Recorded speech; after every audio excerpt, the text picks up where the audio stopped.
logo ဆိုတာကိုယ်လုပ်ငန်းတစ်ခု brand တစ်ခုရဲ့အမှတ်တံဆိပ်တစ်ခုတက်ပဲ logo လို့ပြောလိုက်တာနဲ့ brand တစ်ခုလုံးပါသွားတာမဟုတ်ဘူး logo ဆိုတာ branding ရဲ့အစိတ်အပိုင်းတစ်ခုတက်ပဲအားလုံးပဲမင်္ဂလာပါအိုင်လာကနေကြိုဆိုလိုက်ပါတယ်ကျွန်တော်တို့ရင်းနေနိုင်ပါ logo လို့ပြောလိုက်တာနဲ့လုပ်ငန်းရှင်အများစုကကြတော့ဒီ logo ပဲအာရုံအမြင်စိုက်နေကြတယ် logo ထဲမှာဒီလုပ်ငန်းနဲ့ပတ်သက်တဲ့ဥစ္စာတွေကို describe အရင်လုပ်ရှင်တယ် mission vision တွေလည်းမြင်နေတယ်ကိုယ်လုပ်ငန်းဘာရောင်းနေဆိုတာလည်းမြင်စေချင်တယ်ကိုယ်လုပ်ငန်းဘာလုပ်တယ်ဆိုတာလည်းမြင်စေချင်တယ် logo တစ်ခုတည်းပေါ်မှာပဲအမြင်အာရုံစိုက်နေရဆိုတာက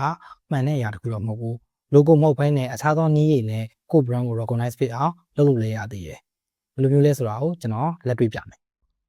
ကျွန်တော်တို့ဒီမှာ logo တစ်ခုရှိတယ်အဲ့ logo ကိုအုပ်လိုက်တယ်ဆိုရင်ကျွန်တော်တို့ကဘာ brand မှမသိတော့ဘူးဒီဟာဆိုရင်ဟောဘာ brand မှသိကြလားအုပ်ထားရဲဆိုပေမဲ့လည်းကျွန်တော်တို့ကသိတယ်ဟောဒီကောင်ဆိုရင်လည်းဘာ brand လဲဆိုတာအုပ်ထားပေမဲ့သိတယ်ဟောဒီဟာဆိုရင်လည်းကျွန်တော်တို့ logo မမြင်ရပေမဲ့ဘာ brand လဲဆိုတာတန်းပြီးတော့သိတယ်ဒီတစ်ခုဆိုရင်ရောဒီဟာဆိုရင်လည်းကျွန်တော်တို့ logo မပါပေမဲ့ဘာ brand လဲဆိုတာလူတိုင်းသိတယ်ပေါ့နော်အဲ့ဒါကို brand identity system လို့ခေါ်ပါတယ် consistency ရှိပြီးခိုင်မာတဲ့ brand identity တစ်ခုရှိခြင်းကလည်းကိုယ့် brand ကိုကိုယ့်ရဲ့ audience နဲ့အကောင်းဆုံးချိတ်ဆက်နိုင်တဲ့နည်းလမ်းတွေကတစ်ခုဖြစ်ပါတယ် branding နဲ့ပတ်သက်တဲ့ knowledge တွေကိုသိချင်ရင် ILA ကို follow လုပ်သွားလို့ရပါတယ်နောက်ဗီဒီယိုမှာပြန်တွေ့ကြတာပေါ့